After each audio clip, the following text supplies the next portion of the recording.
Hello, everyone. This is Janet Cato, and I wanted to talk a little bit this week about belief and faith, and also understanding how to work with your guidance, your own inner guidance, your intuition mainly.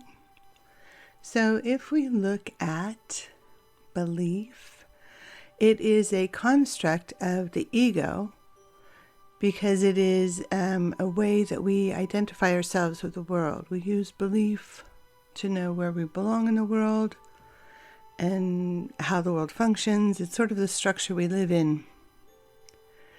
Whether or not we believe we are good at math or bad at history, or we believe we are a good person, or we believe we are whatever we believe we are along with. So it creates a personal identity, but it also creates our greater worldview and what we believe is right and wrong, and what religions or spirituality we follow, what political beliefs we have, and so on. So belief is something that creates the world. And one thing my guides say about belief is that it is a space holder until we can find the truth. And I really like that. So we are utilizing belief to function in the world and live our lives. But if we are seekers of the truth, we understand that it is only holding space until we get to the greater truths of the universe, universal laws, spiritual truth, and so forth. So belief is very much connected with our identity, which is obviously created by our ego. And those who are very attached to their belief are definitely ruled by the ego. So one thing to always be aware of is how your belief is creating your world, and know that it is simply a placeholder for the truth as you go along your spiritual journey. We can go further into that and how to work with belief and grow from there later on as we work with spirit more, as we work with spirit more practically, more daily. Anyway, and faith is it's more of a trust in something that is greater than you, a trust in some kind of bigger vision that you're not aware of or knowledgeable of. It is a trust that you are being taken care of and what you're getting is correct. So trusting something from some unseen force, whether it's your intuition, spirit, or so on, whatever you want to call it, trusting that is the act of faith. Now, when we work with spirit, and as we did before, the yes or no answers from spirit guides, when we act on those answers, we're acting on faith. When we say, yes, I trust that this is the correct information that I'm getting from spirit, and I'm going to go forward with that information. That is the extraordinary experience of acting on faith, which is brings about miracles and synchronicities, and crazy things start to happen in your life. Crazy, wonderful things, not crazy bad things. So as you start working with spirit and noticing shifts every time you follow through on some kind of hit or hint or nudge that you get that comes from spirit or comes from your intuition even, things kind of line up so seamlessly. And to me, this is the first act as on your spiritual journey, is to begin to follow those nudges, follow those things that have no follow that knowledge that comes from some place you don't know where, and know that it is the truth. It's something that goes outside of the belief, something that goes outside of the ordinary, something that goes outside of what other people may think. So acting on faith is really an extraordinary experience, but it does take a great deal of courage. One thing that Spirit doesn't do, when they give you the nudge, the message, and so on to do something, they do not tell you why. They don't explain things. They simply offer it to you, and it's up to you to follow through or not. So if you get the nudge to call someone back, you're in the middle of something, and you get the nudge suddenly to call someone right in that moment, you may think, why do I need to call them right now? And get no answer. You may think and really ask Spirit to tell you why to do something, and you will get no answer. If you get the nudge to go to the store or to buy something, or all these little things, all these little nudges, insights that we get every day on a very subtle, quiet level, whether you're on the spiritual path or not, you do get some little nudges, some little insights occasionally, because we're all born with it. And when you follow through on those little nudges and insights, then things really shift in your life. Whether it's just to buy that extra pound of butter at the store, or to turn a different route on your drive, those little things following through creates an incredible life. But Spirit won't tell you why. So you may turn that different direction and go that different route and never know why you did that. But if you didn't do it, you'd probably find out why you were directed to turn. And many of you, I've heard many stories about times when people got an intuitive hit or a spiritual nudge to do something and didn't, and really regretted it. So to understand the difference, though, the big problem we have in following our guidance, whether it's intuitive or spiritual guidance, is knowing when it's that or when it's our ego. The basic rule is ego is always wrong. Ego is guessing. Ego is just wanting attention.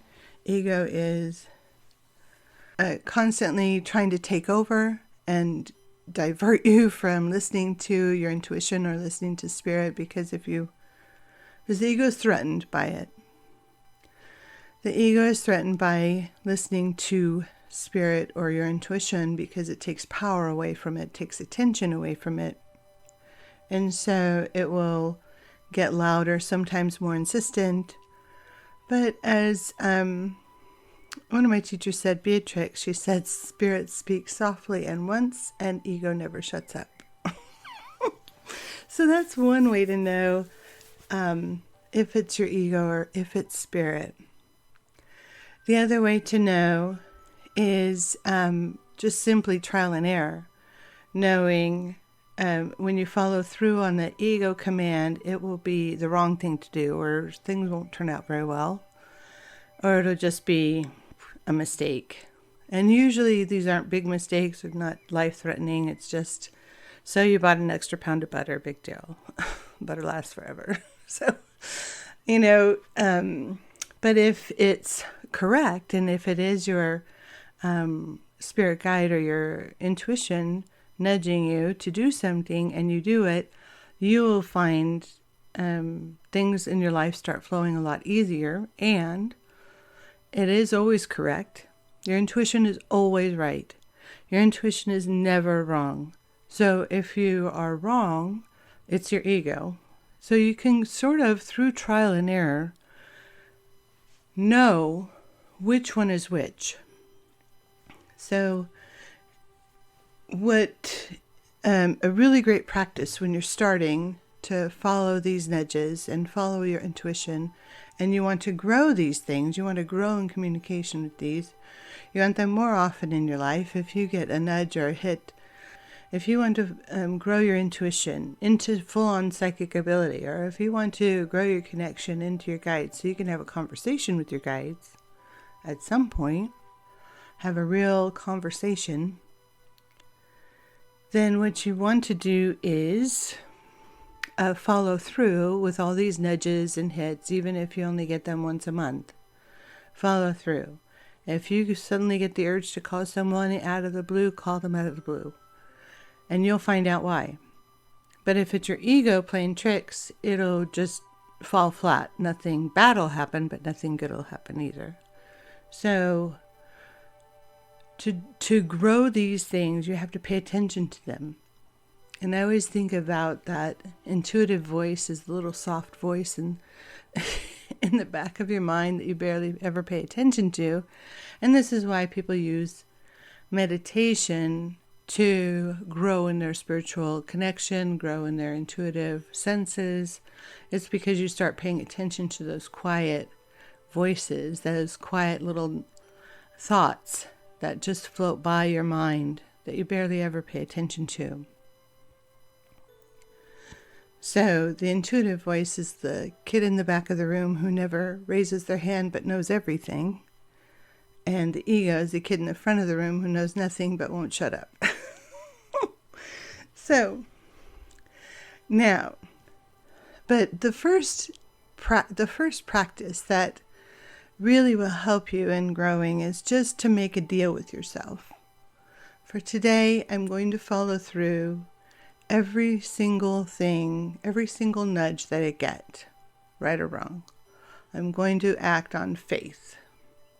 When we make that deal, we're basically just saying to ourselves, I'm going to listen to every little nudge. I'm going to follow through with every little hint. I'm going to, if I get the hit to call someone, I'm going to do it. If I get the hit to buy something extra at the store, I'm going to do it. And you keep doing this, and if you did this every day, you're going to find you really understand the dynamics and the dynamics between ego messages and intuitive or spirit messages, which feel the same. Intuitive and spirit messages feel the exact same. So that's why I'm lumping them together. But ego messages feel very different, and you're going to start noticing the difference. Like how they feel different in your body, or how they come differently, or usually the ego is very forceful, urgent, you better do this kind of feeling. Where spirit is like, maybe you should, like that. So it's very, very different. Now, the other thing that you're paying attention to as you do this, if you did wake up every morning and made a deal, I'm going to listen to my intuition today, I'm going to follow through. If you did that every day, you're also going to start to notice how it comes to you. And what it, sort of like what avenue it comes to. Now,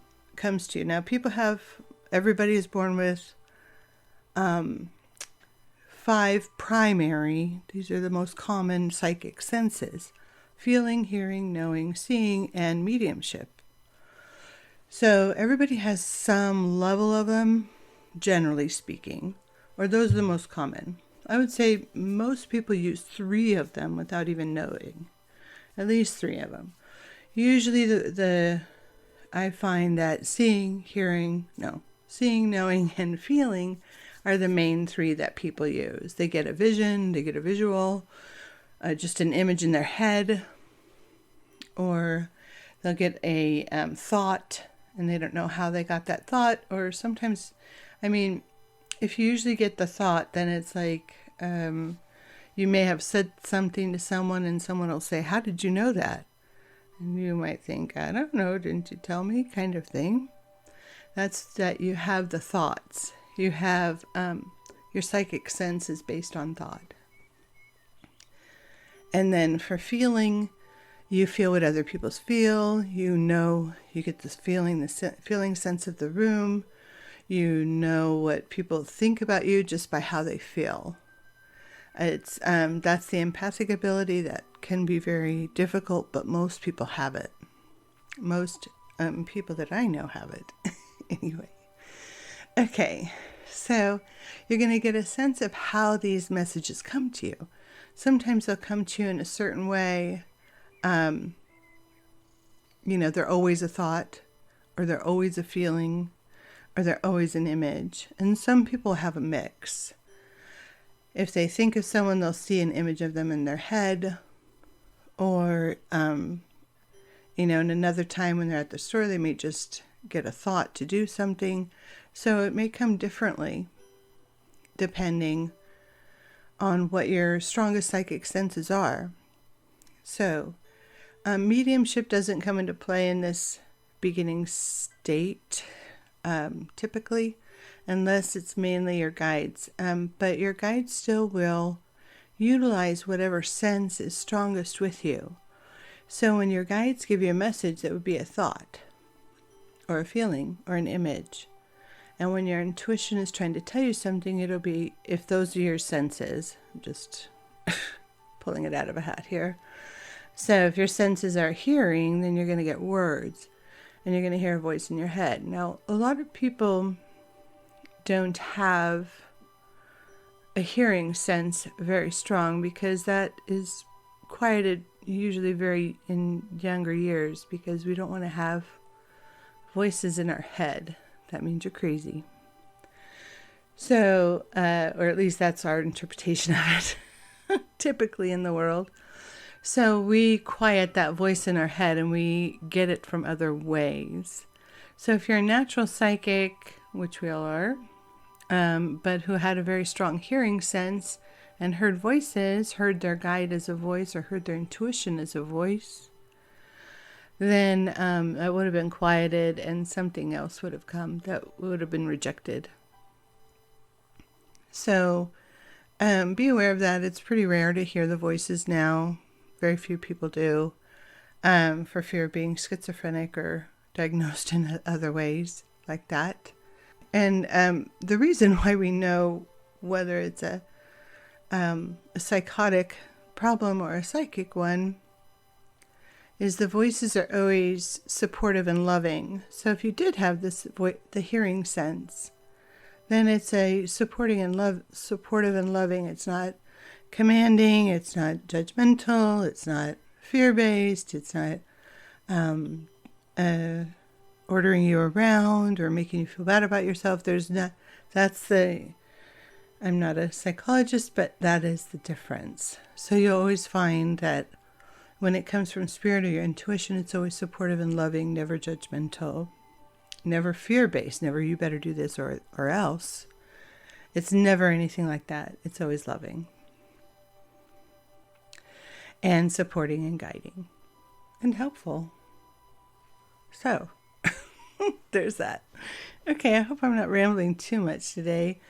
But the assignment for this week, if you really want to embrace this, and it is a lot of fun and very, very interesting to see how this works in your life. And if you haven't done this in a while, but you've been in training or you've been working on your psychic senses, this is still a really good practice to always keep acting on faith and seeing how your life shifts. When we do simple steps like today, I'm going to follow through with everything I get intuitively. It not only builds our psychic senses, it builds our trust in ourselves and in the unknown, in the unseen. And trusting our guidance is a huge step on the spiritual path. And as our life shifts and we trust it more and more, everything about our life will shift. Synchronicities happen. We meet always the right people at the right time. We are guided in profound and amazing ways. And the leaps of faith get a little bit larger every time. And so the braver we are, the more we get, and the more thrilling and exciting our life can be. Because acting on faith is the biggest excitement to me in the world. I mean, my whole life, since I've been starting this work professionally, has been a huge act of faith. And I have seen how it is a constant reminder of the power of spirit.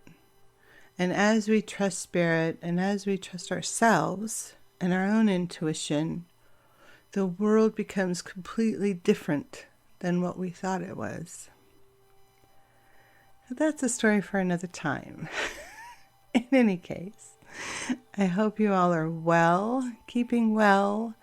Remember, we are at the home stretch of this pandemic, and we are shifting consciousness in very big ways. When we emerge, we will be brand new. I thank you all for listening. Take very good care of yourself. Until next time.